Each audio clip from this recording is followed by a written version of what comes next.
नागपूरच्या पवित्र दीक्षाभूमीवर या महाराष्ट्र शासनाने 350 करोडचं एक सौंदर्यीकरण आणि विस्तारीकरणाचा प्रोजेक्ट पवित्र दीक्षाभूमी सुरू केला होता। मागे त्या मुद्द्यावरून पार्किंगवरून जनआंदोलन झालं। आंबेडकरांच्या तीव्र भावना त्यांनी व्यक्त केल्या। त्या भावनेचा आदर करून स्मारक समितीने एक निर्णय घेतला होता की ती पार्किंग आम्ही बंद करतो। त्याच्या पहिल्या प्रोजेक्टमध्ये समोर हेल्थ ऑफिसची जी आरोग्य विभागाची जागा आहे ती जागा त्या प्रोजेक्टमध्ये होती आणि त्यातून स्तूपाच्या मेन गेटपासून आतमध्ये जाण्याकरता तो एक रस्ता होता, परंतु ती जागा न मिळाल्यामुळं ती पार्किंग त्या ठिकाणी करण्यात आली आणि तो जनाक्रोश व्यक्त झाला, त्यामुळे ते बंद करण्यात आलं। आता महाराष्ट्र शासनाला आणि आम्ही नेहमी जमिनीची मागणी केली। उत्तर विभागाची जे चौथा गेट आहे तो अनेक वर्षापासून बंद आहे। गेल्या 20, 25, 30 व 40 वर्षापासून सीताराम केसरीपासून जितके शरद पवार साहेबापर्यंत जे सर्व कृषी मंत्री झाले त्या सर्वांना ते कृषी विभागाची जागा दीक्षाभूमीला मिळावी आणि तो चौथा द्वार उघडावा याकरता प्रयत्न करण्यात आले होते।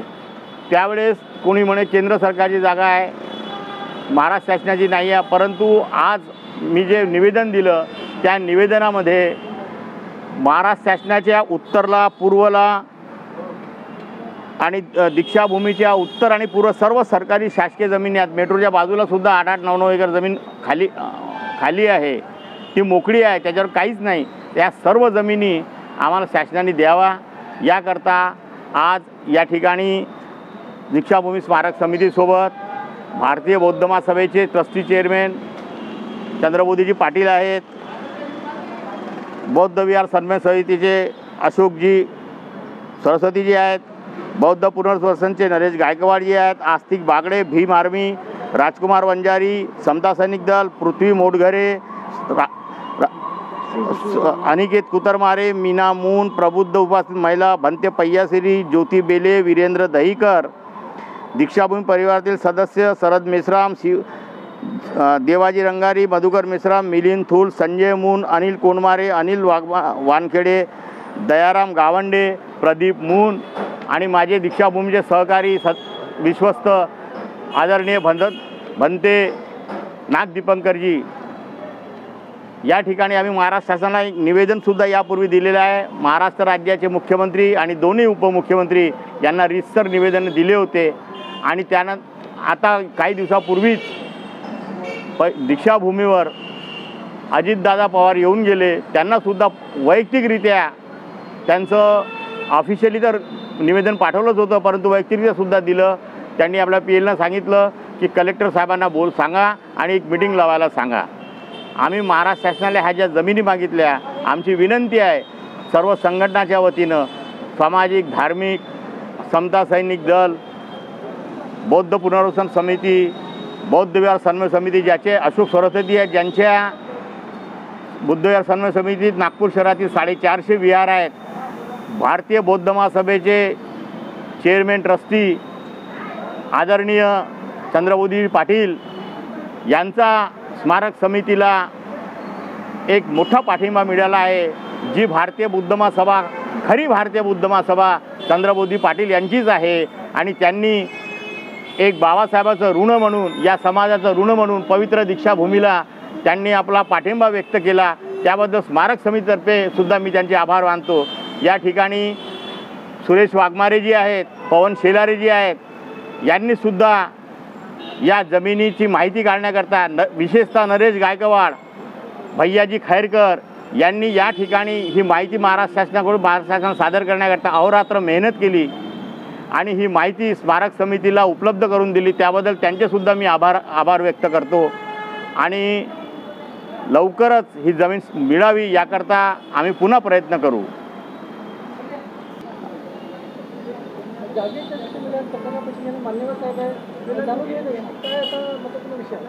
नमो बुद्धाय, जय भीम। मैं Chandrabodhi Patil, the Buddhist society of India, जिसको हम भारतीय बौद्ध महासभा कहते हैं, उसका मैं ट्रस्टी चेयरमैन हूँ।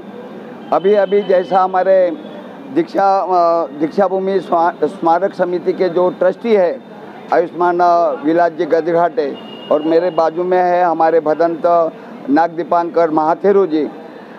इन्होंने ये पत्रक द्वारा, जैसे ये पत्र परिषद में जो बताया है कि भाई महाराष्ट्र शासन की जो ज़मीन है जो दीक्षा भूमि के लिए मिलना चाहिए वो प्रयासरत है, और उनका जो उद्देश्य है यानी एक तो बुद्धिस्ट सेमिनरी, अगर वो जगह मिलती है उसमें बुद्धिस्ट सेमिनरी की स्थापना करना, पाली विद्यापीठ की निर्मित करना,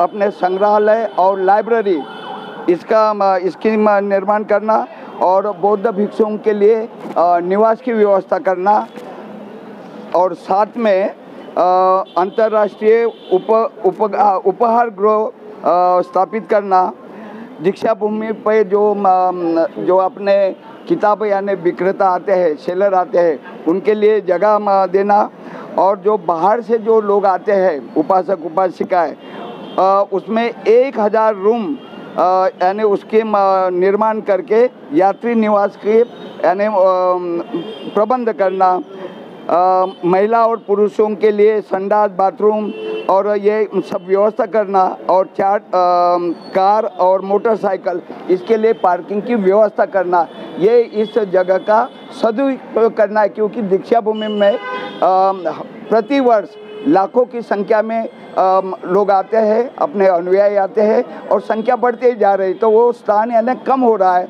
तो इसलिए मैं भी बुद्धिस्ट सोसाइटी की ओर से एक यानी निवेदन करता हूँ महाराष्ट्र शासन को कि जल्दी से जल्दी दीक्षा भूमि स्मारक समिति को वो स्थान जगह उपलब्ध करने का कष्ट करे।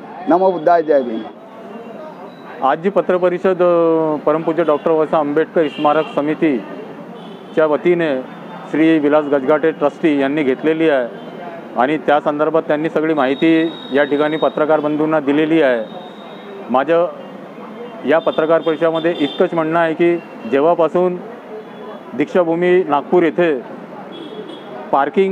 भूमिगत पार्किंगचा वाद सुरू झाला आहे आणि शासनाने तो स्थगित केला आहे, तेव्हापासून आमची संघटना सिटीजन राईट्स फाउंडेशनतर्फे आम्ही स्वाक्षरी अभियान राबविण्यात येत आहे, आणि त्या स्वाक्षरी अभियानाच्या अंतर्गत तो निवेदन आम्ही माननीय मुख्यमंत्री महाराष्ट्र राज्य तसेच दोन्ही उपमुख्यमंत्री तसेच पालकमंत्री श्री देवेंद्र फडणवीस साहेब यांना आम्ही देणार आहोत। आणि जर ही मागणी आम्हाला तर संपूर्ण जागा पाहिजे, कारण की निवेदनामध्ये फक्त 1000 लोकांचं म्हणजे सुविधाबाबत लिहिलं आहे, परंतु आमची मागणी आहे सिटीजन राईट्सतर्फे की कम से कम 5 लाख लोक तिथं येऊन राहू शकतात, खाऊ शकतात, आणि तिथे अशी व्यवस्था व्हायला पाहिजे। म्हणून आम्हाला ही प्रत्येक जागेची आवश्यकता आहे, जितकी जागेची आम्ही या निवेदनामध्ये नोंद केलेली आहे त्या प्रत्येक जागेची। आणि जर ही मागणी जर पूर्ण झाली नाही तर